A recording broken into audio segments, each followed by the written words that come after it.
नमस्कार, आप देख रहे हैं आपके पसंदीदा चैनल पब्लिक टॉक। अगर आपने अभी तक सब्सक्राइब नहीं किया है तो सब्सक्राइब कर। बोकारो झारखंड के बहुचर्चित विधायक सरयू राय ने एक बार फिर पूर्व मुख्यमंत्री और भाजपा के राष्ट्रीय उपाध्यक्ष रघुवर दास पर निशाना साधा है और आरोप लगाया है कि उन्होंने जमशेदपुर में सरकारी जमीन पर सरकारी खर्च द्वारा तैयार संरचना कर अपना कब्जा जमा लिया है और जब विधायक के तौर पर श्री राय विधायक निधि का उपयोग करना चाहते हैं तो रघुवर दास और उनके लोग उन्हें धर्म विरोधी बताकर अड़ंगा डाल रहे हैं।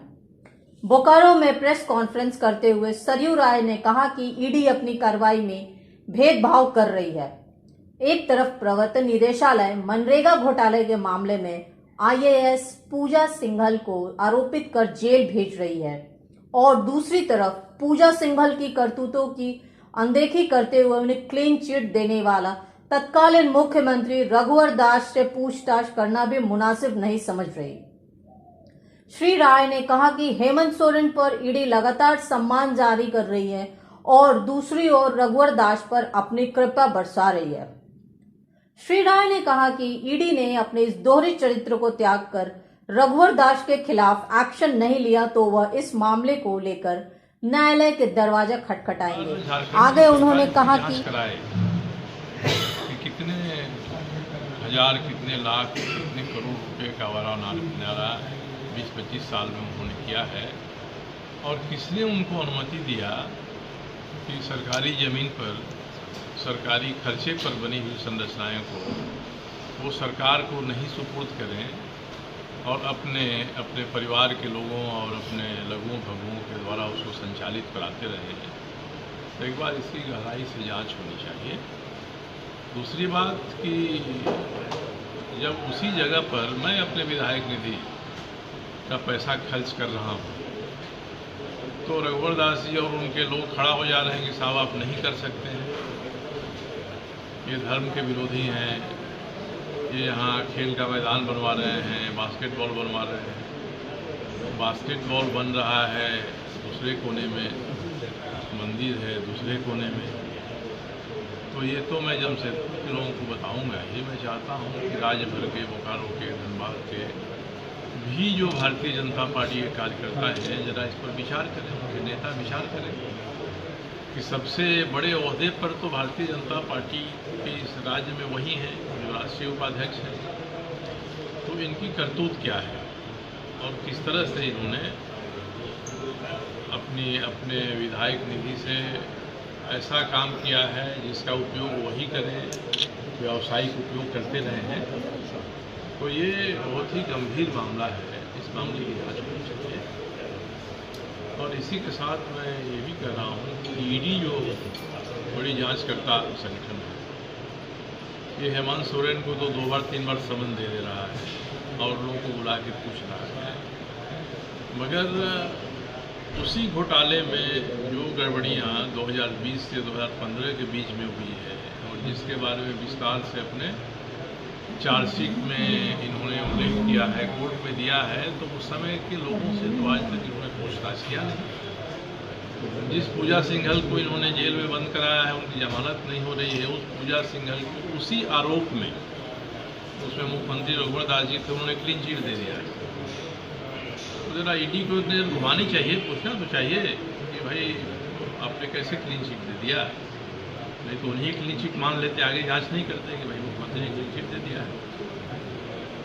उसी तरह से जो घोटालेबाज हैं, उनके घोटालेबाजों के द्वारा दिए गए लाभ के पर्याप्त सबूत हैं। प्रेम प्रकाश का मित्र था, पार्टनर था पुनीत भार्गव, उसके नाम से नई गाड़ी खरीदी गई रांची में, इनोवा, और उस इनोवा पर 2020 से 22 तक रघुवर दास जी चलते रहे।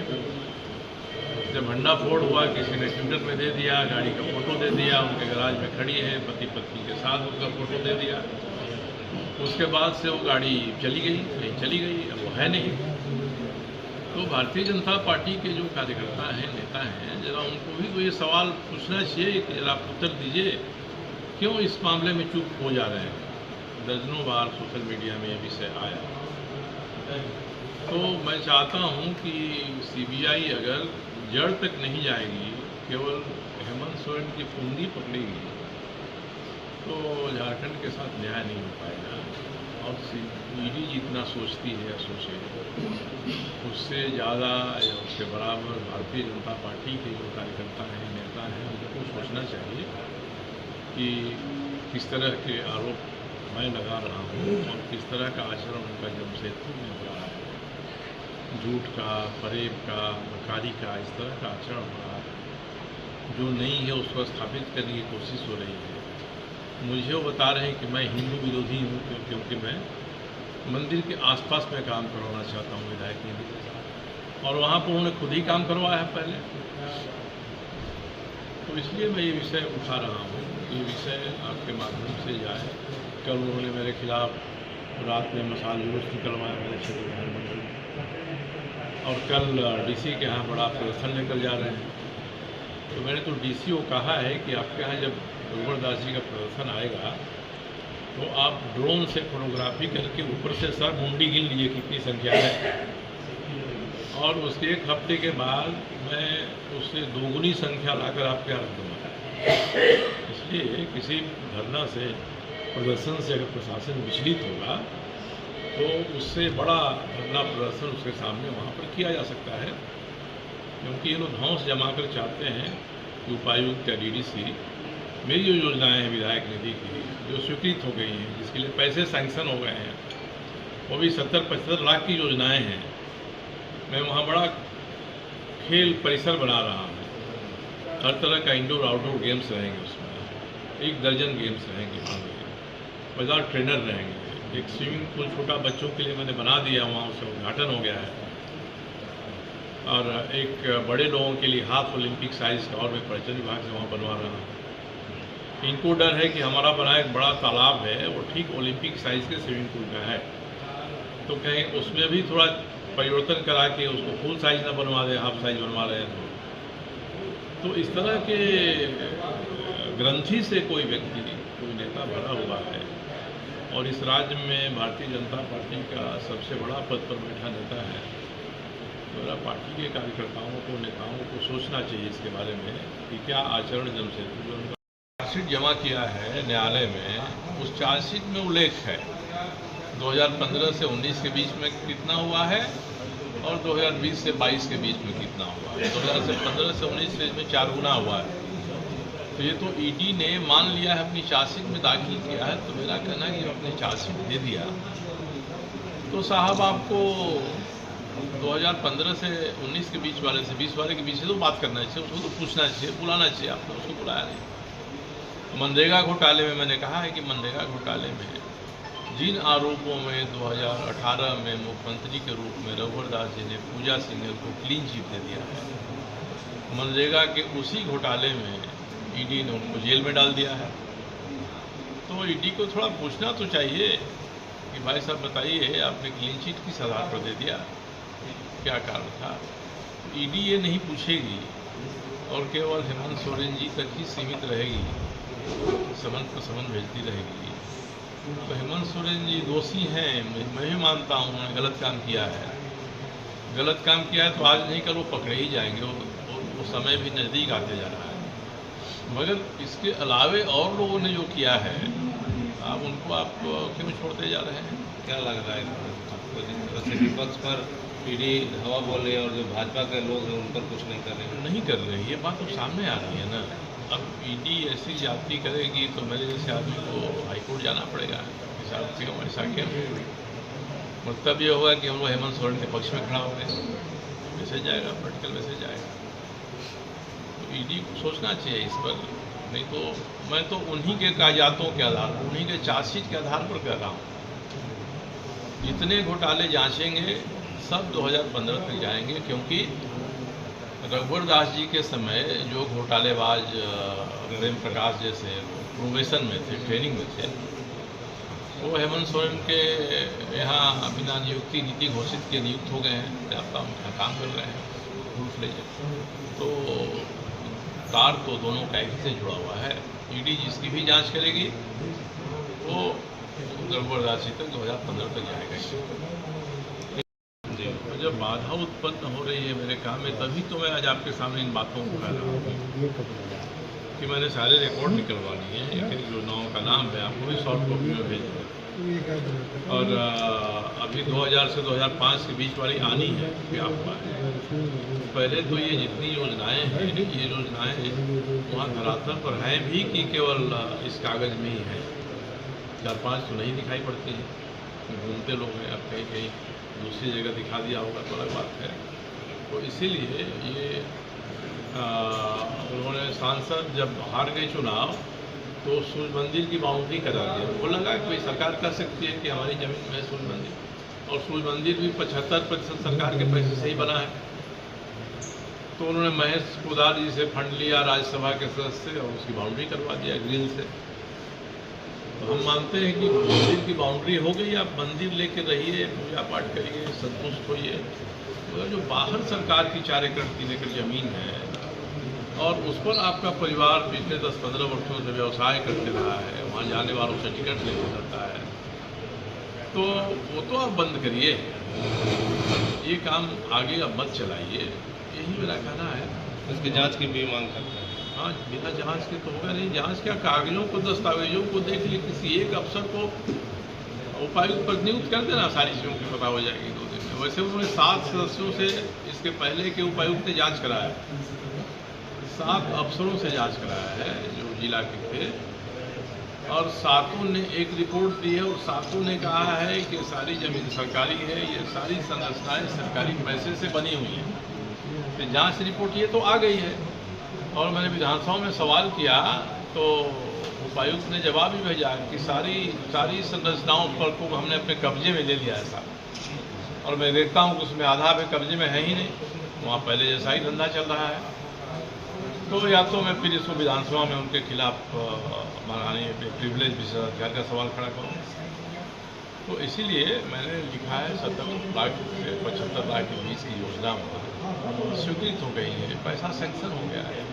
जब बनने का काम शुरू हो रहा है तो मथा जरूर निकाल के दबाव डाल रहे हैं प्रशासन को, प्रदर्शन करा रहे हैं कल। तो ये जो आचरण है, इस आचरण के बारे में जनता तो जानेगी ही, खास करके जो भाजपा के कार्यकर्ता नेता हैं वो तो संज्ञान में ले इसको। मैं जो कह रहा हूँ वो सही है कि नहीं, और मुझे ही उल्टे धर्म विरोधी कर रहे हैं कि मैं भी सनातन धर्म का विरोधी हूँ, मैं मंदिर के पास ऐसा कर रहा हूँ, ऐसा कर रहा हूँ। एक चीज़ और बता दें, जैसा कि आपने कहा कि उस चार्जशीट में उल्लेख है 2015 से 19 के बीच में कितना हुआ है और 2020 से 22 के बीच में कितना हुआ है। 2015 से 19 से इसमें 4 गुना हुआ है।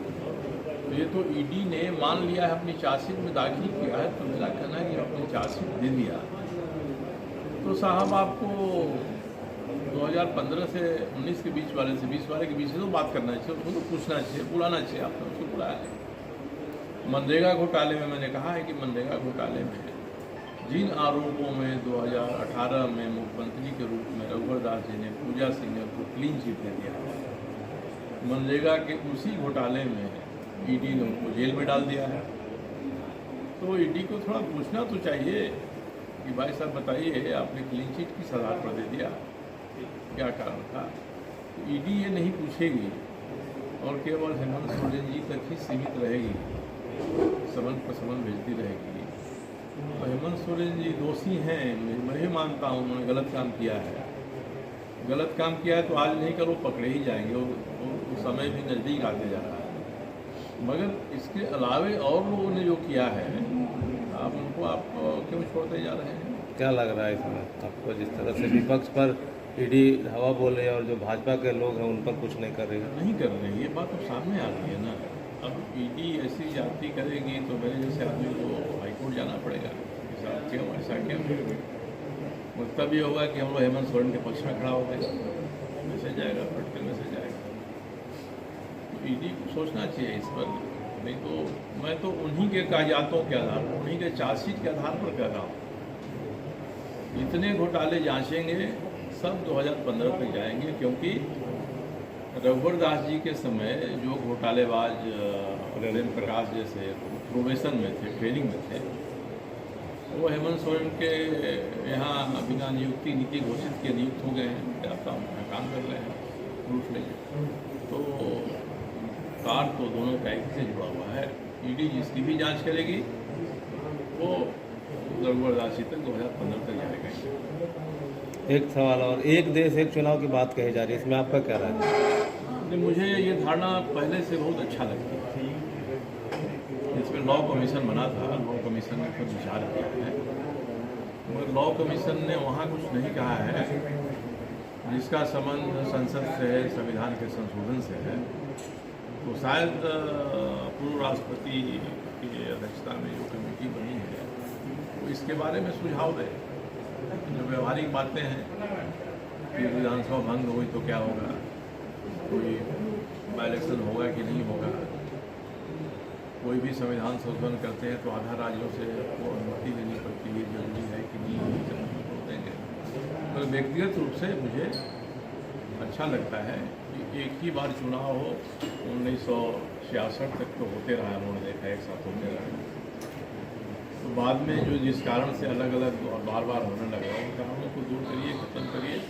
एक बार चुनाव हो, विधानसभा कोई भंग होती है तो उसका उपचुनाव कराइए जरूर, मगर उसकी अवधि अगर 2 साल के बाद वापस 3 साल की ही रहेगी, 5 साल की नहीं चुनी जाएगी। इस तरह कुछ आप संशोधन करिए, हो जाएगा। ठीक है।